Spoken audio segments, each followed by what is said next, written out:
বৃহস্পতিবার রাত্রিবেলা রাত 10টা বাজে রথে গেছিল। রথের থেকে এসেরা সেটাছে মা আমার পেট ব্যথা করতেছে। তারপরে পেট ব্যথার পরে তারপরে আমি পেলাম যে থেকে পেট ব্যথা করে মনে দুধ খাইছত, মুড়ি খাইছত, চেনাচুর খাইছত, এর থেকে মনে হয় পেটটা ব্যথা করে। তো না মা এর থেকে না, আমার লগে বিশ্বজিৎ দাদা খারাপ কাজ করছে।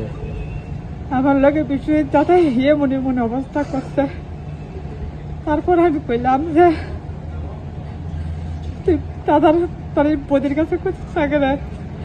ও বদি বাড়িতে আসলো না, বড় বাবা ও বাড়িতে আসলো না, খালি বাড়ি। আমার মনে মনে অবস্থা করছে। তারপর আমি চিল্লাচিল্লি কইরা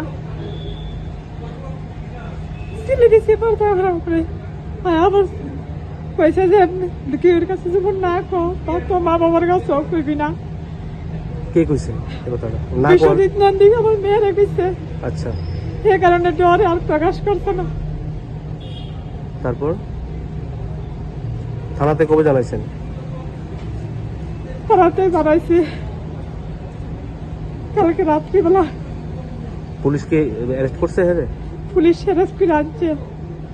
তো মানে কি করে আমি চাই আমার মেয়ের লোকের যেটা হয়েছে এর এমন শাস্তি হোক, এর কঠোর শাস্তি হোক, এর শাস্তি চাই আমি। বিশ্বজিৎ কি করে? বিশ্বজিৎ সরকারি চাকরি করে, এর কঠোর শাস্তি চাই। আপনার মেয়ের বয়স কত? আমার মেয়ের বয়স 7 বছর থেকে 8 বছর।